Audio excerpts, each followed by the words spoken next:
my God. Imagine করুন একটা সাধারণ সকাল, যা হঠাৎ করে পুরো বিশ্বকে কাঁপিয়ে দিল।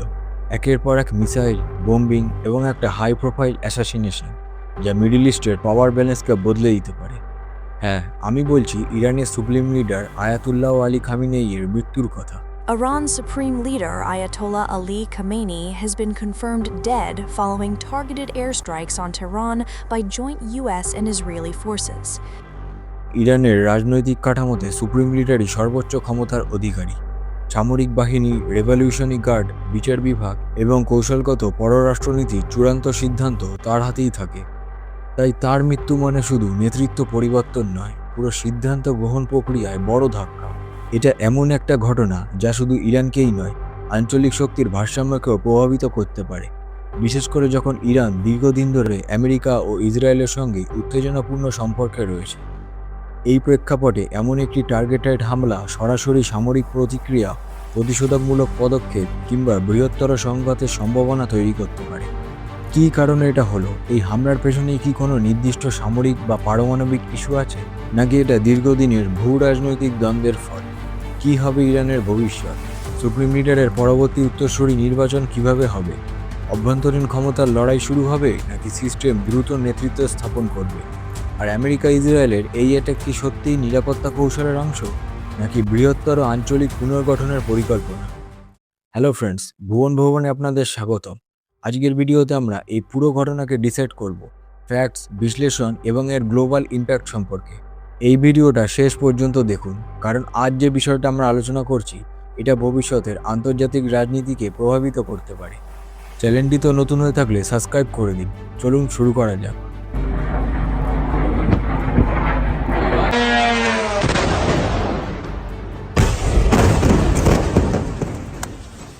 প্রথমেই বলি, এই ঘটনাটা কোনো সাধারণ কনফ্লিক্ট নয়, এটা একটা টার্নিং পয়েন্ট।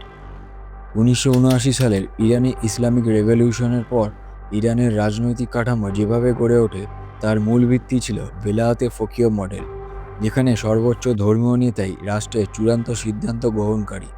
1989 সাল থেকে সেই অবস্থানে ছিলেন আয়াতুল্লাহ আলী খামিনেই, অর্থাৎ টানা 37 বছর ধরে তিনি ইরানের সামরিক, কৌশলগত এবং পররাষ্ট্রনীতির কেন্দ্রীয় নিয়ন্ত্রণ ধরে রেখেছিলেন।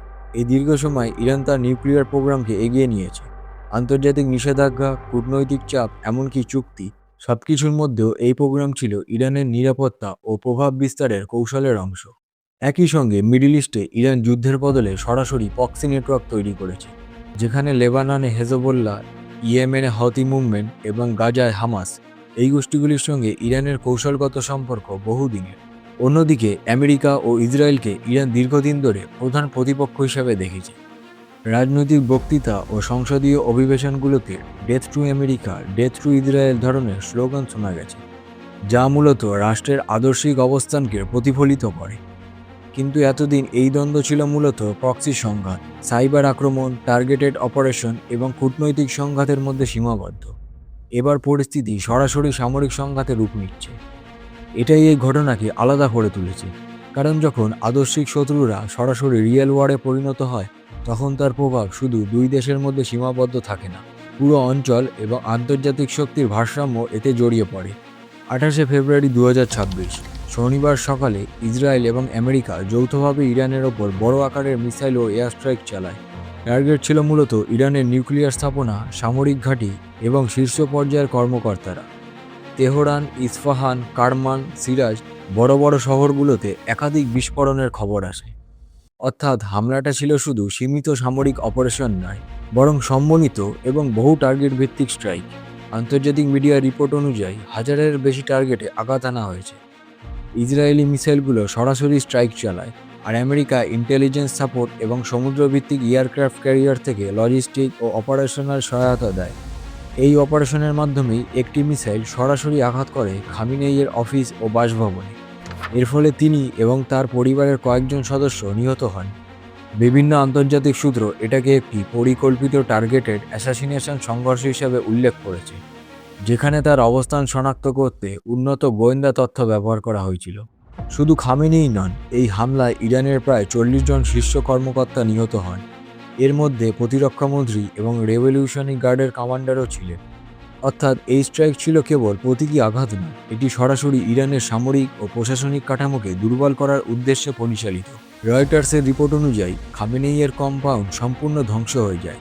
শুরুতে ইরানের রাষ্ট্রীয় মিডিয়া দাবি করেছিল তিনি নিরাপদ আছেন, কিন্তু কয়েক ঘন্টার পর আনুষ্ঠানিকভাবে তার মৃত্যু নিশ্চিত করা হয় এবং 40 দিনের জাতীয় শোক ঘোষণা করা হয়। এই হামলায় বেসামরিক হতাহতের ঘটনাও ঘটে। মিনাবের একটি গার্লস স্কুলে মিসাইল আঘাত হানায় বহু শিক্ষার্থী নিহত হন। আন্তর্জাতিক সংবাদ মাধ্যম এই ঘটনাকে বড় মানবিক বিপর্যয় হিসেবে তুলে ধরেছে। সব মিলিয়ে এই অপারেশন শুধু সামরিক লক্ষ্যবস্তু ধ্বংসের মধ্যেই সীমাবদ্ধ ছিল না, এটি সরাসরি ইরানের রাজনৈতিক নেতৃত্ব, সামরিক কমান্ডো এবং আঞ্চলিক কৌশলগত অবস্থানকে আঘাত করেছে। এখন প্রশ্ন হলো, এই আঘাতের জবাবে ইরান কিভাবে প্রতিক্রিয়া দেখাবে? ইরান চুপ করে বসেনি, তারা তাৎক্ষণিকভাবে রিটালিয়েট করে। মিডল ইস্টে আমেরিকার বিভিন্ন সামরিক ঘাঁটি, বাহরাইনের জুফার, কুয়েত, ইউএই, আবুধাবি, কাতারের আল উদেইদ, সৌদি আরব এবং বাহরাইনের অন্যান্য স্থাপনা, এসব লক্ষ্য করে মিসাইল ও ড্রোন হামলা চালানো হয়। অর্থাৎ জবাবটা সরাসরি ছিল মার্কিন উপস্থিতির ওপর। আন্তর্জাতিক মিডিয়া রিপোর্ট অনুযায়ী ইরানের ইসলামিক রেভলিউশনারি গার্ড ক্রপস একাধিক ওয়েবে হামলা চালায় এবং বহু মার্কিন ঘাঁটি টার্গেট করে। গুরুত্বপূর্ণ বিষয় হলো, সব মিসাইল ইন্টারসেপ্ট করা যায়নি। কিছু ক্ষেত্রে এয়ার ডিফেন্স সিস্টেম ভেদ হয়েছে, যার ফলে কুয়েতে কয়েকটি মার্কিন ওয়ারপ্লেন ক্ষতিগ্রস্ত বা ধ্বংস হয়েছে। দুবাই ও আবুধাবিতে বিস্ফোরণের শব্দ শোনা যায় এবং দুবাই এয়ারপোর্ট সাময়িকভাবে বন্ধ করে দেওয়া হয়। এর মানে সংঘাত শুধু সামরিক ঘাঁটির মধ্যে সীমাবদ্ধ নেই, আঞ্চলিক অর্থনীতি ও বেসামরিক অবকাঠামোর ওপরও এর প্রভাব পড়তে শুরু করেছে। যুদ্ধ এখানেই থেমে থাকেনি, লোবান ফ্রন্টও সক্রিয় হয়ে ওঠে। ইরান সমর্থিত হেজবুল্লাহ খামেনেইয়ের মৃত্যুর প্রতিশোধ হিসেবে ইসরায়েলের রকেট হামলা চালায়। এর জবাবে ইসরায়েল লেবাননে এয়ার স্ট্রাইক করে এবং সংঘর্ষ দ্রুত বাড়তে থাকে। আন্তর্জাতিক রিপোর্ট অনুযায়ী ইসরায়েল হিজবুল্লাহর পূর্ববর্তী ট্রুজ ভেঙে পড়েছে এবং বৈরুতে সামরিক অভিযান শুরু হয়েছে। ইরান সরাসরি ইসরায়েলের দিকেও মিসাইল ছোড়ে। জেরুসালেমের কাছে একটি আবাসিক এলাকায় হতাহতের ঘটনা ঘটে। অর্থাৎ প্রক্সি যুদ্ধের পাশাপাশি এখন সরাসরি রাষ্ট্র টু রাষ্ট্র সংঘর্ষ শুরু হয়েছে। এখন প্রশ্ন, ইরানের ভবিষ্যৎ কী? খামেনেইয়ের মৃত্যুর পর একটি ট্রানজিশনাল কাউন্সিলিং গঠন করা হয়েছে, যা অ্যাসেম্বলি অফ এক্সপার্টসের তত্ত্বাবধানে কাজ করছে। সম্ভাব্য উত্তরসূরি হিসেবে আলী লারজানির নাম আলোচনায় এসেছে, যিনি আগে সুপ্রিম ন্যাশনাল সিকিউরিটি কাউন্সিলের গুরুত্বপূর্ণ দায়িত্বে ছিলেন। তবে ইরানের ক্ষমতার কাঠামো একক ব্যক্তি নির্ভর নয়। সুপ্রিম লিডার গুরুত্বপূর্ণ হলেও রেভলিউশনারি গার্ড, ধর্মীয় কাউন্সিল এবং নিরাপত্তা প্রতিষ্ঠানের জোটই মূলত শক্তি ধরে রাখে। তাই একজন নেতা নিহত হলেও সিস্টেম দ্রুত নতুন নেতৃত্ব স্থাপন করতে পারে। সামরিক দিক থেকে আইআরজিসি এখনও শক্তিশালী, তাদের হাতে হাজার হাজার ব্যালিস্টিক মিসাইল রয়েছে। তবে সাম্প্রতিক বিশ্লেষণ বলছে আকাশপথে আমেরিকা ও ইসরায়েল আংশিক এয়ার সুপিরিয়রিটি অর্জন করেছে। কিন্তু যদি সংঘাত পূর্ণমাত্রার গ্রাউন্ড ওয়ারের রূপ নেয়, তাহলে ইরানের ভৌগোলিক বিস্তৃতি, জনসংখ্যা এবং মিলিটারি স্ট্রাকচারের কারণে তাকে পুরোপুরি দখল করা অত্যন্ত কঠিন হবে। অর্থাৎ পরিস্থিতি এমন এক জায়গায় এসে দাঁড়িয়েছে যেখানে দুই পক্ষই বড় আঘাত এনেছে, কিন্তু কেউই পিছিয়ে যাবার অবস্থায় নেই। আমেরিকার পক্ষে ডোনাল্ড ট্রাম্প এবং ইসরায়েলের প্রধানমন্ত্রী বেঞ্জামিন নেতানিয়াহু প্রকাশ্যে বলছেন যে এই অপারেশনের লক্ষ্য শুধু সামরিক আঘাত নয়, বরং রেজিম চেঞ্জ, অর্থাৎ ইসলামিক শাসন কাঠামোর পতন ঘটানো। ট্রাম্প একটি ইন্টারভিউতে ইঙ্গিত দিয়েছেন যে অপারেশন 4 থেকে 5 সপ্তাহ পর্যন্ত চলতে পারে।